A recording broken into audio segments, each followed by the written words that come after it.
ओम श्री परमात्मा नमः। श्रीमद् भागवत गीता के 13वें अध्याय का महात्मा है। श्री महादेव जी कहते हैं, पार्वती अब 13वें अध्याय की अगाध महिमा का वर्णन सुनो। उसको सुनने से तुम बहुत प्रसन्न हो जाओगी। दक्षिण दिशा में तुंगभद्रा नाम की एक और बहुत बड़ी नदी है। उसके किनारे हरिहरपुरा नामक रमणीय नगर बसा हुआ है। वहाँ हरिहर नाम से साक्षात भगवान शिव जी विराजमान है, जिनके दर्शन मात्र से परम कल्याण की प्राप्ति होती है। हरिहरपुर में हरि दक्षित नामक एक क्षत्रिय ब्राह्मण रहते थे, जो तपस्या और स्वाध्याय में संलग्न तथा वेदों के पारगामी विद्वान थे। उनके एक स्त्री थी जिसे लोग दुराचारा कहकर पुकारते थे। इस नाम के अनुसार ही उनके कर्म भी थे। वह सदा अपने पति को कुवाच्य कहती थी। उसने कभी भी उसके साथ शयन नहीं किया। पति से संबंध रखने वाले जितने लोग घर पर आते उनको सबको डांट बताती और स्वयं कर्मोत्तर होकर निरंतर व्यभिचारियों के साथ रमण किया करती थी। एक दिन नगर को इधर उधर आते हुए जाते हुए पूर्ववासियों से भरा देख उसने निर्जन एवं दुर्गम वन में अपने लिए संकेत स्थान बना लिया। एक समय रात के किसी कामी को न पाकर वह घर के किवाड़ खोलकर नगर से बाहर संकेत स्थान पर चली गई। उस समय उसका चित्र काम से मोहित हो रहा था। वह एक एक क्रुंजद मेरर तथा प्रत्येक वृक्ष के नीचे जा जाकर किसी प्रीतम की खोज करने लगी, किंतु उन सभी स्थानों का उसका परिश्रम व्यर्थ गया। उसे प्रियतम का दर्शन नहीं हुआ। तब वह उस वन में नाना प्रकार की बातें कहकर विलाप करने लगी। चारों दिशाओं में घूम घूम कर वियोग जनित विलाप करती हुई उस स्त्री की आवाज सुनकर कोई सोया हुआ बाघ जाग उठा और उछलकर उस स्थान पर पहुंचा जहां वह रो रही थी। उधर वह भी उसे आते देख किसी प्रेमी की आश्चर्यकार को से उसके के सामने खड़ी होने के लिए और से बाहर निकल आई। उस समय व्याघ्र ने आकर उसे नख रूपी बाणों से प्रहार से पृथ्वी पर गिरा दिया। इस अवस्था में भी वह कठोर वाणी में चिल्लाती हुई पूछ बैठी, अरे बाघ, तू किस लिए मुझे मारने को यहाँ आया है? पहले इन सारी बातों को बता दे, फिर मुझे मारना। उसकी यह बात सुनकर प्रचंड पराक्रमी व्याघ्र क्षण भर के लिए उसे अपना ग्रास बनाने से रुक गया और हंसता हुआ सब बोला, दक्षिण देश में मलापहार नामक एक नदी है। उसके तट पर मुनिंद्रपर्णा नाम नगरी बसी हुई है।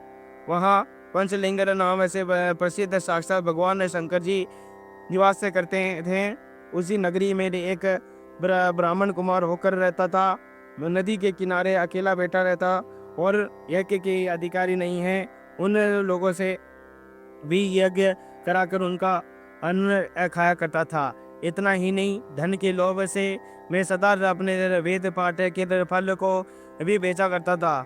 मेरा लोभ यहाँ तक बढ़ गया था कि अन्य विषयों को गालियाँ देकर हटा देता और स्वयं दूसरों को नहीं देने योग्य धन भी बिना दिए हुए ऋण हमेशा ले लिया करता था।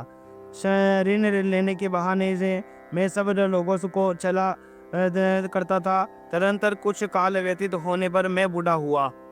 मेरे बाल सफ़ेद हो गए, आंखों से सूझता न था, मुंह के सारे दांत गिर गए। इतने पर भी कि मेरी दान दे लेने की आदत नहीं छूटी। पूर्व आने वाले पर प्रतिग्रह के लोभ से मैं हाथ में कुछ लिए तीर्थ के समीप चला जाया करता था।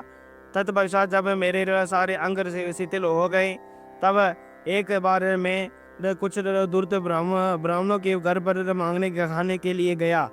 उसी समय मेरे पैर में कुत्ते ने काट लिया। तब मैं मूर्छित होकर क्षण भर में पृथ्वी पर गिर पड़ा। मेरे प्राण निकल गए। उसके के बाद मैं इसी व्याघ्र योनि में उत्पन्न हुआ। तब से इस दुर्गम वन में रहता हूँ और अपने पूर्व पापों को याद करके कभी धर्मिष्ठ महात्मा यति साधु वरुष तथा सती स्त्रियों को मैं नहीं खाता। पापी दुराचारी तथा कुलटा स्त्रियों को ही न मैं अपना भ्रष्य बनाता हूँ। अतः कुलता होने के कारण तू अवश्य ही मेरा ग्रास बनेगी। यूँ कहकर वह अपने कठोर नखों से उसके शरीर के टुकड़े टुकड़े करके खा गया। उससे इसके बाद यमराज के दूत उस पापिनी को पूरी में ले गए। वहाँ यमराज की आज्ञा से उन्होंने अनेकों बार उसे विष्टान मूत्र और रक्त से भरे हुए भयानक कुंडों में गिराया।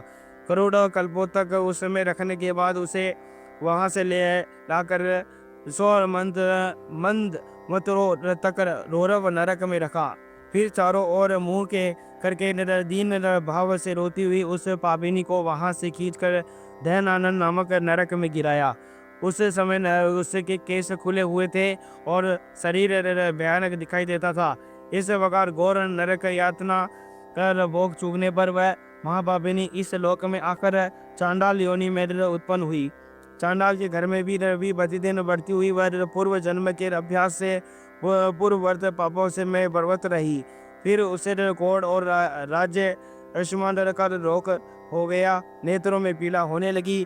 फिर कुछ काल के पश्चात वह पुनः अपने निवास स्थान हरिहरपुर को गई, जहाँ भगवान शिव के अनंतपुर के स्वामिनी जम्बा देवी विराजमान है। वहाँ उसने वासुदेव नामक एक पवित्र ब्राह्मण का दर्शन किया, जो निरंतर गीता की 13वें अध्याय का पाठ करता था। उसके मुख से गीता का पाठ सुनते ही वह चांडाल शरीर से मुक्त हो गई और दिव्य देह धारण करके स्वर्ग लोक में चली गई। बोलो श्री कृष्ण भगवान की जय हो।